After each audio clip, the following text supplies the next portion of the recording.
یہ فدق جو ہدیہ الہی ہے آج کے بعد یہ فاطمہ کی ملکیت ہے۔ اور یہ تینوں شخصیات رسول خدا کے گواہ مقرر ہوئے کہ حسنین کریمین کی گواہی قبول نہیں اس لیے کہ علی ابن ابی طالب کی گواہی بھی اس لیے قبول نہیں کہ وہ جناب، اور پھر اس نے کہا ام ایمن کی گواہی اس لیے قابل قبول نہیں کہ یہ یعنی جتنے بھی گواہان پیش کیے گئے اس شخص نے ان تمام گواہان کو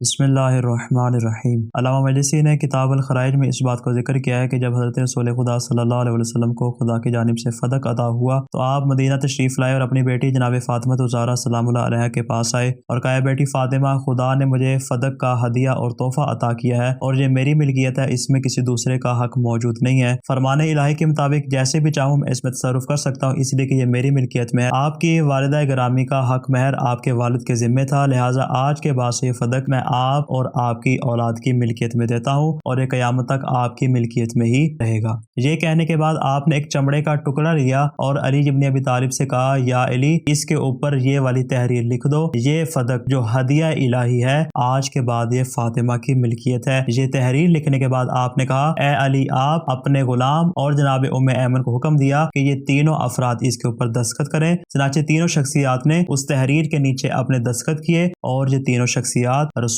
خدا کے گواہ مقرر ہوئے۔ اور بعد وفات رسول جب فدق کے اوپر قبضہ ہو گیا اور بی بی کے کارکنان اور عمال کو ان کی سرزمین سے نکال دیا گیا تو آپ امیر کائنات کے ہمراہ دربار میں گئی اور آپ نے وہاں پہ جا کے اپنے فدق کا مطالبہ پیش کیا، اور جیسے ہی آپ نے مطالبہ پیش کیا تو حکومت کی جانب سے سوال اٹھایا گیا، کہا اگر آپ یہ دعویٰ پیش کرتے ہیں تو اپنے دعویٰ کے اوپر گواہان پیش کریں۔ اب جیسے اس نے گواہان طلب کیے تو امیر کائنات علی ابن ابی طالب نے کہا کہ اے حاکم، یہ فدق سیدہ کی ملکیت میں رہا ہے اور اب بھی یہ جناب سیدہ کی ملکیت میں ہی ہے، لہذا ان سے کسی بھی قسم کا گواہ طلب کرنے کا کوئی جواز نہیں بنتا۔ جیسے حاکم وقت نے سنا، اس نے کہا، اے علی، ہمیں اپنی منطقی گفتگو سے دور رکھو، بلکہ ہم نے تم سے جو عادل گواہ طلب کیے ہیں اپنے عادل گواہ پیش کرو۔ جیسے ہی امام نے سن کر کہا، اے حاکم، کیا تو نے قرآن پڑھا ہے؟ اس نے کہا، بالکل میں نے قرآن پڑھا ہے۔ امام نے کہا، کیا تو نے یہ آیت نہیں پڑھی، انما یرید اللہ لیذھب عنکم الرجس اہل البیت ویطہرکم تطہیرا؟ اس نے کہا، بالکل میں نے آیت پڑھی ہے۔ امام نے کہا، مجھے یہ بتاؤ، یہ آیت ہماری شان میں نازل ہوئی ہے یا ہمارے علاوہ کسی اور کی شان میں نازل ہوئی ہے؟ اس نے کہا، بالیقین یہ آپ کی شان میں ہی نازل ہوئی ہے۔ امام نے کہا، مجھے اتنا بتا دو، اگر عرب میں سے کوئی شخص اس بات کی گواہی دے دے کہ میں نے فاطمہ الزہرا سے کوئی ناپسندیدہ عمل دیکھا ہے تو اس کے اوپر گواہی قائم کر دے تو تم کیا کرو گے؟ اس نے کہا، جس طرح دیگر عرب کی خواتین ہیں میں انہی کی مانند ان کے اوپر بھی حد جاری کروں گا۔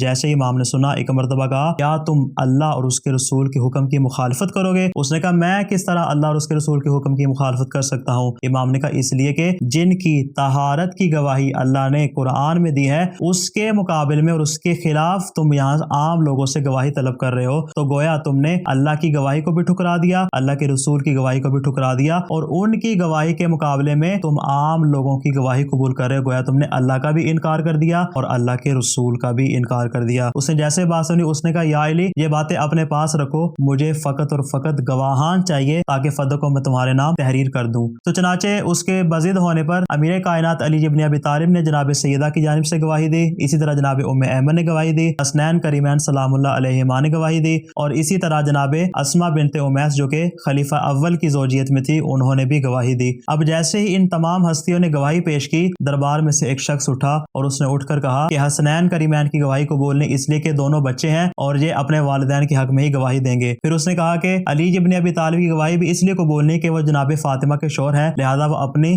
زوجہ کی حمایت کریں گے۔ اور پھر اس نے کہا، ام ایمن کی گواہی اس لیے قابل قبول نہیں کہ یہ ان کی کنیز ہے اور کنیز ہمیشہ اپنے آقاؤں کے تابع ہوا کرتی ہے۔ اور جہاں تک تعلق ہے اسماء بنت امیس کا، تو چونکہ وہ جناب جعفر ابن ابی طالب کی زوجیت میں رہ چکی ہیں لہذا وہ بنو ہاشم کی طرفداری کریں گی، وہ ہماری طرفداری نہیں کریں گی۔ اس کے علاوہ یہ اسماء بنت امیس، ام ایمن چونکہ دونوں شاگردان فاطمہ الزہرا ہیں لہذا یہ اپنے نفع کی تلاش میں ہیں، یہ فاطمہ کی حمایت کریں گی، یہ کسی اور کی حمایت نہیں کریں گی۔ یعنی جتنے بھی گواہان پیش کیے گئے اس شخص نے ان تمام گواہان کو ٹھکرا دیا۔ اب جیسے ہی امام نے ایک مرتبہ یہ جملہ سنا، امام نے ارشاد فرمایا، تم جوانان جنت کی گواہی کو ٹھکرا رہے ہو کہ جن کے متعلق رسول خدا نے فرمایا تھا حسن اور حسین جوانان جنت کے سردار ہیں۔ جب جنت میں رہنے والے سارے سچے ہوں گے تو کیوں کر ان کے جو سردار ہیں وہ سچے کیوں نہیں ہو سکتے جن کو تم نے جھوٹا قرار دے دیا؟ پھر امام نے ارشاد فرمایا، جہاں تک تعلق ہے میرا تو میرے بارے میں رسول نے فرمایا تھا، یا علی انت منی و انا منکا، اے پہلی آپ مجھ سے ہیں اور میں آپ سے ہوں۔ اور ام ایمن کے بارے میں رسول خدا نے ارشاد فرمایا تھا کہ ام ایمن جنت کی خواتین میں سے ایک خاتون ہے۔ اور جہاں تک تعلق ہے اسماء بنت امیس کا، تو رسول خدا نے ان کو اور ان کی تمام اولاد کو دعائے خیر دی تھی۔ حکومت نے جیسے امام کی باتیں سن کر کہا کہ ٹھیک ہے، ہم ساری باتیں تمہاری قبول کرتے ہیں، مگر پھر بھی تمہاری گواہی قابل قبول نہیں ہے۔ تم جتنے بھی یہ گواہ پیش کرے ان میں سے کسی ایک کی بھی گواہی ہمارے نزدیک قابل قبول نہیں ہے۔ جیسے امام نے سن کر کہا، اے حاکم، تو ہمارے فضائل کا بھی اقرار کرتا ہے، تو ہماری فضیلت کو بھی جانتا ہے، تو یہ بھی سمجھتا ہے کہ ہمارا مرتبہ اور مقام کیا ہے، مگر اس کے باوجود بھی ہمارے گواہوں کی گواہی قبول نہیں کرتا۔ تو جب تو ہمارے گواہوں کی گواہی قبول نہیں کر رہا تو میں تم سے فقط کچھ نہیں کہوں گا، بس ایک جملہ کہوں گا، انا للہ و انا الیہ راجعون۔